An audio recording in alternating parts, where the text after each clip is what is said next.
I'm Mike Surtag. I brought the Vision Line Big Boy so we could review it and compare it to two other big boys. And I'm Herb Coach, and we're with the Chicagoland Lionel Railroad Club.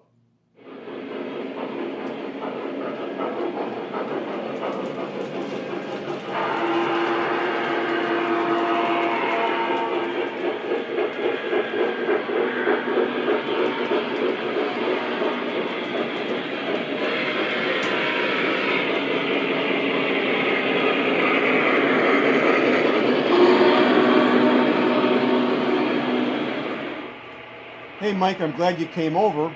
It gave me an opportunity to bring out the big boy from 2000. And Herb, here we have the JLC Lionel Big Boy from 2006-2007. It was the first engine equipped with Legacy. And coming up, we have the latest version. It's the Vision Line Big Boy from 2015. I like how it has the double chuff. And the whistles too.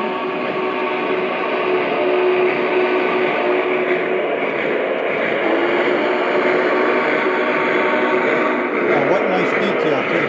Oh, excellent detail. Excellent. And I like how the coal load is being consumed. That's the type of great color.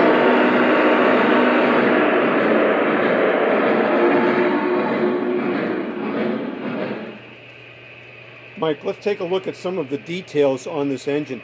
Look at how the lights are on for maintenance when it stops. Yes, that's for greasing all the drivers, checking everything. It makes it a lot simpler and easier for the engineer and firemen to maintain the engine. You know, I look at all the detail that we have here, the drivers, the linkage, the piston rods, the pistons themselves, oilers and what have you here, and then the tanks and the big steam pipe for the back piston. We got the engineer here, and I imagine the fireman's on the other side. Yep, fireman is on the other side. I see that the tender has a low coal load. Is this able to be refilled? Yes, Herb, it is actually able to be refilled. Lionel built in a depleting coal load feature. So if you hit the reset button, it'll actually refill the coal.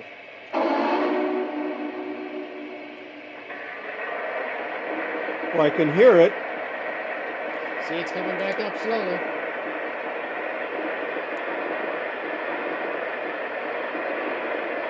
Look at that, we're getting a full coal load. She's just about full.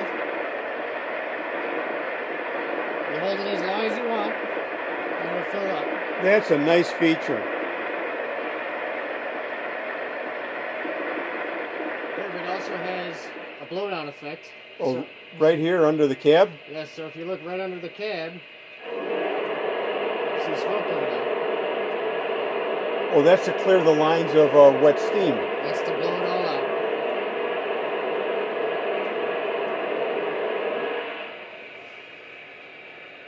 Mike, this engine has a lot of mechanical ability and power and such.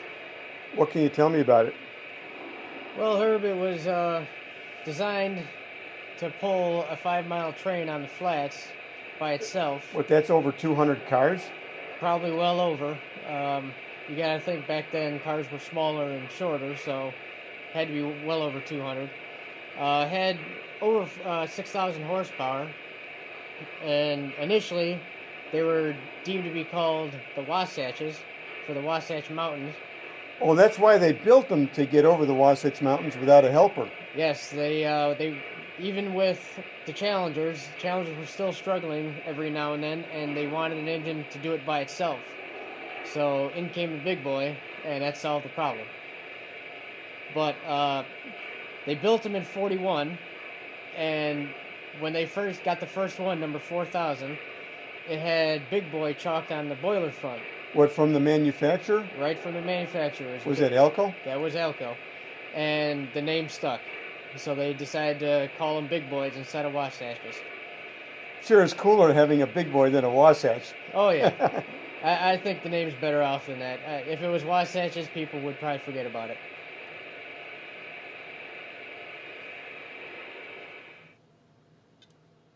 Union Pacific 4014. Do you copy? Over. Roger that. Union Pacific 4014. I copy that. Over. Start up and hold for track orders. Over. Yes, sir. Start up and stand by. Out. Well, I like that startup. The dynamo kicks on. This is UP 4014. Coupled up. Air test complete. We depart to the main line. Over. Yes, 4014. You may proceed. Over.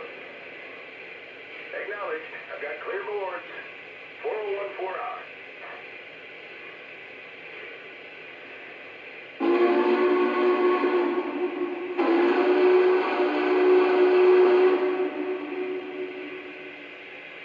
Well, Mike, we got an idle train here, but let's see what we can do to get it going.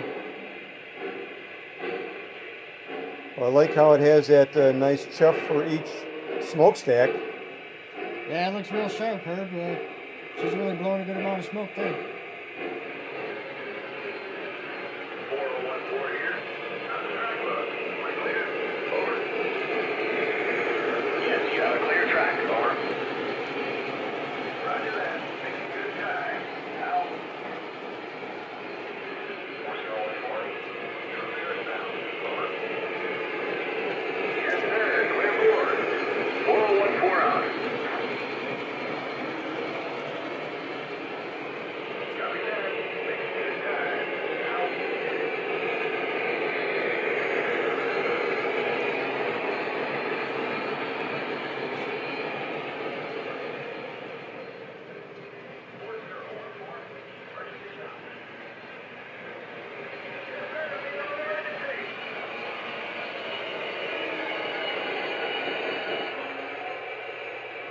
Stop short, dispatcher. Over.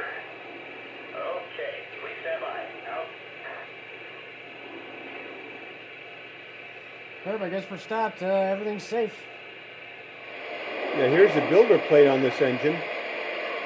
Yeah, the builder plates show when the engine was built and also the production order that it was. Yeah, I wonder where they wrote Big Boy on the boiler.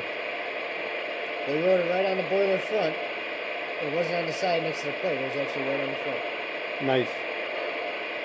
Mike, at some point, this engine, when steam engines would start up, sometimes their wheels would spin. Is that correct?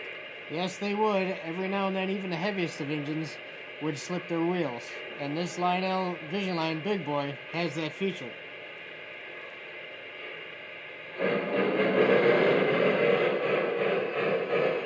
That is cool. That is very cool. Mike, looking at the controls on the tender, we can control the coal load from going down with this switch here, and then the volume control is right behind it. Yeah, Herb, that's actually the sound for the tender itself. There's also a sound switch in the engine, too. Oh, the engine has sound? Yes, there's two speakers in the tender, and there's also a speaker in the engine itself. If you look, we have the Run Program switch, the Odyssey and No Odyssey switch, the No Smoke and Smoke is for the main stack. There's also one for the whistle and for the blowdown. And if you look in the bottom left corner, that's actually the sound for the engine itself. Those are some nice features, Mike. It makes it a lot easier to flip switches versus having it on the underside and you have to pick the engine up.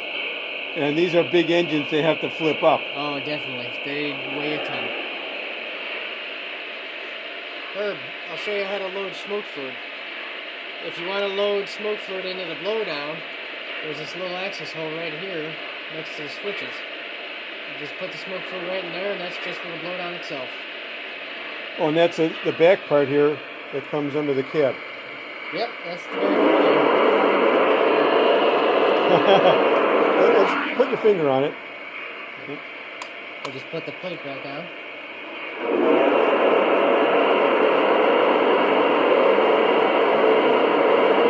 And that blowdown comes out both sides of the engine, not just that one side. So So how is it for the whistle? To load the whistle smoke fluid, you put it right down the whistle. You can take the whistle off, but there also is a little hole there to just pour it right down if you need to. And how does the whistle look?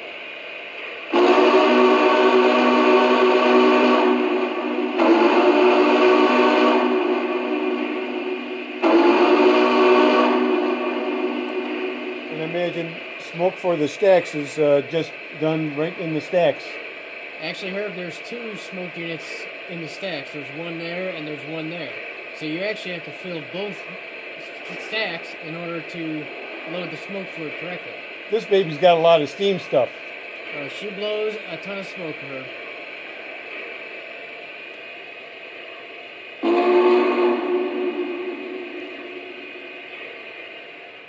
So how many engines like this still exist, Mike? Herb, actually 8 of them still exist.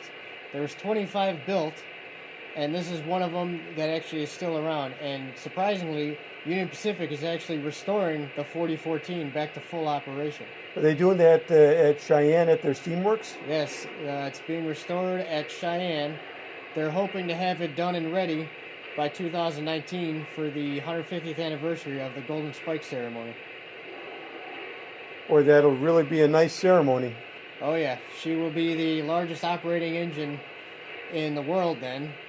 She will overtake her sister, the Challenger, which is currently down for rebuild. Nice engines. Yes, very nice. Going to sign the register book, dispatcher. 4014 out. Mike, this has been a nice review. This is Herb Coach and Mike Surtek? we're with the Chicagoland Lionel Railroad Club. Over and out.